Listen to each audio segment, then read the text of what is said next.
Hi friends, ఇప్పుడు నేను malida recipe చూపిస్తున్నాను. మలిదా కోసం ఫస్ట్ మనం గోధుమ పిండి తీసుకోవాలి. మేము ఇక్కడైతే ఆశీర్వాద్ ఆటా తీసుకుంటున్నాము.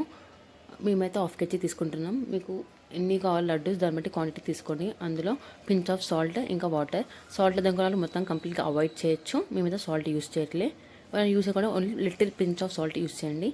సాల్ట్ వాటర్ వేసి పిండిని బాగా చపాతీ పిండి ఎలా పిసుకుంటామో అలా పిసుక్కొని పక్కన పెట్టాలి. ఇక్కడ మమ్మీ అయితే చపాతీ పిండి బాగా పిసుకుతుంది. పిండి ఎంత బాగా పిసుకుతే చపాతీస్ అంత బాగా వస్తాయి. సో పిండి పిసికి ఒక హాఫ్ అన్ అవర్ పక్కన నాననివ్వాలి అలాగే, సో దట్ చపాతీస్ మంచిగా వస్తాయి.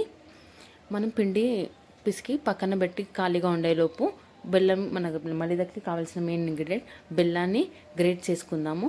ఇక్కడ మేము హాఫ్ కేజీ పిండికి హాఫ్ కేజీ బెల్లం తీసుకుంటున్నాము. మీరు బెల్లం మీ టేస్ట్ అండ్ ప్రిఫరెన్స్ బట్టి ఉంటుంది. అంటే మీరు స్వీట్ ఎక్కువ తినాలనుకుంటే కొంచెం బెల్లం ఎక్కువ యాడ్ చేసుకోండి, లేదంటే మీ స్వీట్నెస్కి తగ్గట్టు కొంచెం తక్కువ యాడ్ చేసుకోండి.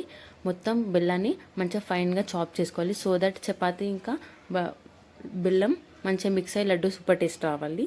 ఇక్కడ మా మమ్మీ బెల్లాన్ని మంచిగా గ్రేట్ చేస్తుంది చిన్న చిన్న పీసెస్గా.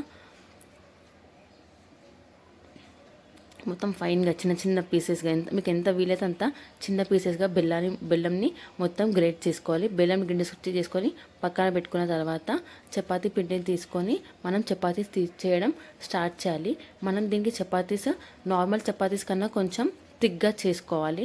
మరీ పల్చగా కాకుండా కొంచెం థిక్గా ఉంటేనే మలిదాకి చపాతీస్ బాగుంటాయి. సో నా మమ్మీ ఇప్పుడు చపాతీ చేస్తుంది.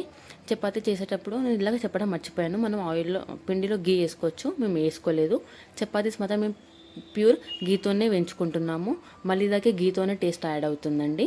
సో మా మమ్మీ ఇక్కడ చపాతీస్ని గీతో వేయించుకుంటుంది. 2 సైడ్స్ మంచిగా రెడ్గా వేయించుకోవాలి. గీ యాడ్ చేసుకుంటుంది మా మమ్మీ. అలా చపాతీస్ మొత్తం వేయించుకొని పక్కన పెట్టుకొని చపాతీస్ వేడిగా ఉన్నప్పుడే మొత్తం చేతితో చించుకుంటున్నాం. మేము చేతితో చించుకోకుండా మిక్సీ జార్లో కూడా వేసి చిన్న చిన్న పీసెస్గా మిక్సీ చేయొచ్చు, కానీ మా మమ్మీ చేతితోనే చేస్తుంది. ఇవి చపాతీస్ వేడిగా ఉన్నప్పుడే ఫాస్ట్ చించుకుంటే లడ్డు వేడిపైన మంచిగా గట్టడానికి వస్తుంది. ఇన్ కేస్ మీకు చల్లనట్టు అనిపిస్తే ఆ బెల్లం మిక్చర్లో చపాతీస్ మొత్తం చిన్న చిన్నగా వేసాక ఒక 2 మినిట్స్ అలా స్టవ్ మీద పెడితే కొంచెం బెల్లం మెల్ట్ అయ్యి లడ్డూస్ కట్టడానికి మనకి కన్వీనియంట్గా ఉంటుంది.